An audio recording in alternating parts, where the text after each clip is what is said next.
Hello friends, आपके अपने YouTube channel MIM news bulletin में आपका हार्दिक स्वागत है। वीडियो स्टार्ट करने से पहले सबसे पहले आपको बिहार STT मामले में जो कोर्ट केसेस चल रहे हैं, मैरिट और नॉट इन मैरिट दोनों ही तरह के जो केसेस पटना हाई कोर्ट में दायर हैं, उसका स्टेटस आप अपनी स्क्रीन पर देख सकते हैं। दोनों ही मामले में जो एक्शन स्टेटस है वह अभी पेंडिंग शो हो रहा है, यानी कि अभी कोई भी नई डेट नहीं बताई गई है कोर्ट के द्वारा, ना ही कोई सीरियल नंबर वगैरह अभी अलॉट हो रहा है केसेस को। तो दोनों ही केस अभी होल्ड पर हैं, कोई भी सुनवाई किसी भी मामले में होने के आसार अभी नहीं लग रहे हैं। जो PIL पटना हाई कोर्ट में दायर है मेरिट लिस्ट वाले अभ्यर्थियों की तरफ से, उसमें भी कल कोई फैसला आ सकता है। कल फ्राइडे है, कोई जजमेंट अगर आता है तो काफ़ी मदद मिलेगी उससे STT मामले में थोड़े आगे बढ़ने में। तो देखते हैं कल कोई अपडेट आएगी तो सबसे पहले आपको देने की कोशिश करेंगे। आज हम बात करेंगे छठे चरण और सातवें चरण के जो STT अभ्यर्थी हैं उन दोनों के बारे में। कल हमने देखा था कि जो पालीगंज के विधायक है संदीप सौरभ, उनका नाम हर STT अभ्यर्थी जानता है क्योंकि पहले भी वह STT अभ्यर्थियों के लिए आवाज़ उठा चुके हैं।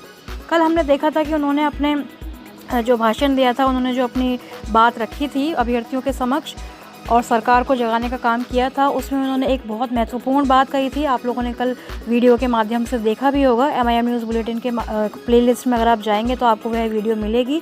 उसमें वे अभ्यर्थियों का हौसला अफजाई करते हुए नजर आए थे। साथ ही उन्होंने सरकार से अपील भी की थी कि जल्द ही नियुक्ति पत्र की तारीख जो है वह अभ्यर्थियों को बताएं, ताकि जो आंदोलन है, तो छठे चरण के अभ्यर्थी इतनी ठंड में कड़कती सर्दी में बाहर खुले में सोने को मजबूर हैं, और कुछ बच्चे भी आए हुए हैं, कुछ बड़े भी हैं, कुछ ऐसे भी हैं जो बुजुर्गों को घर पर छोड़कर आए हैं। उन अभ्यर्थियों का जो आंदोलन है वह जल्द समाप्त हो जाए, वह अपने घर लौट जाएं, लेकिन उससे पहले उनको नियुक्ति पत्र की तारीख वगैरह बता दी जाए। तो इसके साथ ही उन्होंने एक बहुत ही इंपॉर्टेंट, बहुत ही अच्छी बात कही थी जो बार बार हम भी आपको पहुंचाने का प्रयास करते हैं। उन्होंने कहा कि छठे चरण के अभ्यर्थी अलग आंदोलन कर रहे हैं, वह देखते हैं कि जो सातवें चरण के अभ्यर्थी हैं STT अभ्यर्थी, वह अपनी अलग मांगे जो है रखते हैं सरकार के समक्ष। तो आज इस वीडियो में हम यही डिस्कस करेंगे कि छठे चरण के साथ अगर STT ऑल क्वालिफाइड अभ्यर्थी भी उस मंच पर, उस आंदोलन में अगर जुट जाते हैं तो उस आंदोलन का क्या असर हो सकता है। उससे पहले लेकिन आपको आज के अखबारों की जो कटिंग्स हैं उससे रूबरू कराते हैं। देखिए, आज भी अखबारों ने यही प्रकाशित किया है कि अभ्यर्थियों का आंदोलन जो है वह जारी है, और जब तक नियुक्ति पत्र की कोई तिथि घोषित नहीं की जाएगी तब तक आंदोलन जो है वह खत्म नहीं होने वाला है। लेकिन अब जो पटना ज़िले के जो जिला अध्यक्ष हैं, उन्होंने भी अभ्यर्थियों को यह मतलब एडवाइस दी है, या फिर कह सकते हैं आपकी उनको वार्निंग दी है कि जल्द ही वह अगर वहाँ से नहीं हटे गर्दनीबाग से तो उन पर कार्रवाई भी हो सकती है, उनको जेल में भी भेजा जा सकता है, FIR इत्यादि भी हो सकती है। तो ये सारी चीज़ें चल रही हैं। इससे अभ्यर्थी जो हैं गर्दनीबाग में एकत्रित नहीं हो पा रहे हैं, उन्हें परमिशन नहीं मिल रही है और वह दूसरी जगह वहाँ से शिफ्ट हो रहे हैं। लेकिन इससे अभ्यर्थियों का जो हौसला है वह बिल्कुल भी कम नहीं हो रहा है, और सरकार कितनी भी कोशिश कर ले, आंदोलन का असर जो है उन पर स्पष्ट होता हुआ दिखाई दे रहा है। यह जो लेटर आपकी स्क्रीन पर आप अभी देख पा रहे हैं, ये भोजपुर ज़िले का है। जो जिला शिक्षा पदाधिकारी हैं, वहाँ के DEO जो हैं भोजपुर ज़िले के, उन्होंने ये लेटर जो है जारी किया है, और इसमें उन्होंने सब्जेक्ट यही लिखा है कि जो मेधा सूची जारी नहीं हुई थी, अंतिम मेधा सूची यानी फाइनल मेरिट लिस्ट, अभी भी कुछ ऐसी जगह हैं, कुछ ऐसे ज़िले हैं जहां पर जारी नहीं हुई है छठे चरण के अभ्यर्थियों की, तो उसको वेबसाइट पर अपलोड करने के संबंध में उन्होंने ये लेटर निकाला है। क्योंकि आप लोग अच्छी तरह जानते हैं कि जो काउंसलिंग की कार्रवाई फर्स्ट और सेकंड राउंड में जिन ज़िलों में नहीं हो पाई थी, उसमें ना होने का एक कारण यह भी था कि कुछ ज़िलों में अभी तक कुछ नियोजन इकाइयों द्वारा मेधा सूची का निर्माण भी नहीं किया गया है, फाइनल मेरिट लिस्ट ही नहीं बनाई गई थी। तो उसी को लेकर ये जो लेटर है वह जारी किया गया है। इसमें विषय यही है, अपर मुख्य सचिव शिक्षा विभाग बिहार के आलोक में सूचित किया गया है कि जो भी प्रथम चक्र और द्वितीय चक्र की जो काउंसलिंग की चयन प्रक्रिया के बाद जो किन्हीं कारणों से रद्द कर दी गई थी, तो उसमें ये कारण यह भी था कि जो फाइनल मेरिट लिस्ट है वह जारी नहीं हुई है, तो उसको जल्द से जल्द जारी किया जाए। तो आप देख रहे हैं कि जो छठे चरण के अभ्यर्थी हैं वह कितना असर छोड़ रहे हैं शिक्षा विभाग पर।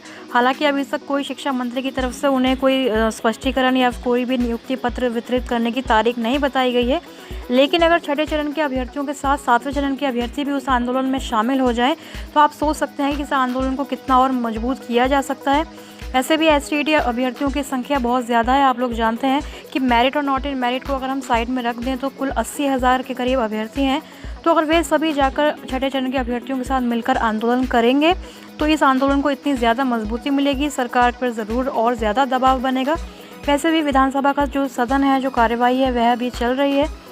प्लूरल्स पार्टी की पुष्पम प्रिया चौधरी ने भी अभी ट्वीट करते हुए यह कहा है कि सदन की कार्यवाही आराम से चल रही है, कैंटीन की मिठाइयाँ समोसे का आनंद लिया जा रहा है, पक्ष विपक्ष के लिए यह सर्दियों की पिकनिक है, पर जो उनका खर्चा उठा रहे हैं वे सड़क पर भूखे प्यासे बैठे हैं। शिक्षक सड़क पर ही हैं तो क्या दिक्कत है, बच्चे पढ़कर ही क्या कर लेंगे। और उन्होंने जो लंच टाइम होता है 2 बजे तक के लिए, जब सदन की कार्यवाही को स्थगित किया गया तब भी उन्होंने ट्वीट करके कहा था कि हाँ, लंच टाइम तक तो आप लोगों ने कोई भी शिक्षकों के बारे में घोषणा नहीं की है, कोई निर्णय नहीं लिया है। हो सकता है लंच के बाद शायद कोई घोषणा हो या फिर कोई भी फैसला लिया जाए। जो शिक्षक अभ्यर्थी आंदोलन कर रहे हैं उन पर कोई विचार किया जाए। वहीं मेन स्ट्रीम मीडिया के जो वरिष्ठ पत्रकार हैं रजनीश कुमार, उन्होंने भी सरकार से अपील करते हुए ट्वीट किया कि कुछ मत सोचिए, बस अब बिना देर किए नियुक्ति पत्र की तिथि का पत्र जारी कर दीजिए, फिर ये विरोध विश्वास में बदल जाएगा। जहां उम्मीदें होती हैं वहीं मांग उठती है। घर छोड़कर खुले आसमान में सड़क पर घर बसाना किसे अच्छा लगता है। तो इसलिए उन्होंने शिक्षा मंत्री श्री विजय कुमार चौधरी से अपील की है कि जल्द से जल्द जो है नियुक्ति पत्र की जो तिथि है उसको जारी करने के लिए एक पत्र शिक्षा विभाग द्वारा जारी करवाएं। लेकिन अभी तक शिक्षा मंत्री की तरफ से कोई भी फैसला इस पर नहीं लिया गया है, कोई भी बयान नहीं दिया गया है। वह बार बार यही कहते हुए नजर आ रहे हैं कि पंचायत चुनाव की समाप्ति होने के बाद ही वह कोई निर्णय ले सकते हैं। आरजेडी प्रवक्ता चितरंजन गगन ने भी कहा कि बेहतर शिक्षा के नाम पर बिहार में बिना शिक्षक के ही स्कूल चल रहा है। 3 लाख शिक्षक के पद रिक्त हैं, पर शिक्षक अभ्यर्थी आंदोलन करने के लिए मजबूर हैं। आप लोग अच्छी तरह से जानते हैं कि बिहार में शिक्षकों के लगभग 3 लाख से ज़्यादा पद रिक्त हैं। उसमें से छठे चरण के अभ्यर्थियों की बहाली आप लोग देख ही रहे हैं कि 1.25 लाख जो पद खाली थे उसमें से कुल 38,000 अभ्यर्थी ही चयनित हो पाए हैं। इसी तरह 7वें चरण की बहाली भी जो होगी उसमें कितनी सारी सीटें छठे चरण की जो है फॉरवर्ड होंगी। साथ ही माध्यमिक उच्च माध्यमिक में इतनी सारी रिक्तियां पहले से ही खाली हैं। 30,675 तो मेरिट वाले अभ्यर्थियों की सीट्स हैं, वह खाली हैं। तो ये सारी चीज़ें हैं। कल हमने आपको यह भी बताया था, एमआईएम न्यूज़ बुलेटिन के माध्यम से आपको बताया गया था कि इंडिया टुडे के माध्यम से ये खबर प्रकाशित हुई है, जिसको विजय कुमार चौधरी ने ट्वीट करते हुए लिखा था कि इंडिया टुडे ग्रुप द्वारा स्टेट ऑफ स्टेट सेगमेंट के तहत बिहार को शिक्षा, अर्थव्यवस्था और समावेशी विकास में सबसे बेहतर राज्य माना गया है। तो देखिए, शिक्षा के क्षेत्र में सबसे बेहतर राज्य जो है बिहार को माना गया है इंडिया टुडे द्वारा। तो उसी को टैग करते हुए हैशटैग इंडिया टुडे शर्म करो, ये हैशटैग जो है चितरंजन गगन जो है आरजेडी प्रवक्ता उन्होंने यूज़ किया है और विजय कुमार चौधरी से अपील की है कि जल्द से जल्द जो है शिक्षक अभ्यर्थियों की ओर ध्यान दें जो आंदोलन कर रहे हैं। तो ये सारी चीज़ें हो रही हैं, लेकिन फिर भी हम देख रहे हैं सोशल मीडिया पर अभ्यर्थी जो है अभी भी कुछ ग्रुप्स में, कुछ डिविजन्स में डिवाइडेड हैं। जैसे कि जो छठे चरण के चयनित अभ्यर्थी हैं या फिर कुछ ऐसे हैं जो अभी तक काउंसलिंग में सेलेक्ट नहीं हुए हैं, अचयनित हैं, वे भी अलग अलग ग्रुप्स में बटे हुए हैं। यहाँ तक कि जो 7वें चरण के अभ्यर्थी हैं, सीटीएट के जो अभ्यर्थी हैं, वे अपनी अलग बात करते हैं कि प्राइमरी का नोटिफिकेशन जारी हो। साथ ही जो एससीईटी मेरिट वाले हैं वह अपनी सीटों की बात करते हैं कि उन सीटों पर हमारा हक है। जो नॉट इन मेरिट वाले हैं वो कहते हैं कि सीट इंक्रीज़ करके बहाली हो। तो इस तरह से देख रहे हैं कि सभी जो है अपनी अपनी मांग रख रहे हैं, लेकिन जो केवल एक मांग होनी चाहिए जो सभी अभ्यर्थियों की है कि सबको रोज़गार मिले, सबको जॉब चाहिए, सबको शिक्षक बनकर विद्यालय पहुंचना है। तो ये सारी बातें जो है एक मंच पर अगर हम करते हैं, छठे चरण के अभ्यर्थी, 7वें चरण के सीटेट अभ्यर्थी, एसटीईटी अभ्यर्थी मेरिट नॉट इन मेरिट को भूलकर अगर एक साथ आते तो शायद हम सरकार पर दबाव बना सकते थे। अन्यथा ये जो आंदोलन है, ये जो विधानसभा का सत्र चल रहा है वह जल्दी ख़त्म हो जाएगा। फिर वहीं की वहीं सारी चीज़ें रह जाएंगी, वही पंचायत चुनाव का बहाना होगा। उसके बाद फिर बिहार बोर्ड के एग्ज़ाम्स आ जाएंगे, फिर उसके बाद एक और इनके नगर निकाय के चुनाव हैं, तो सरकार फिर से बिजी हो जाएगी इन सारी चीज़ों में और फिर जो शिक्षक बहाली का जो हमारा सपना है वह अधूरा रह जाएगा।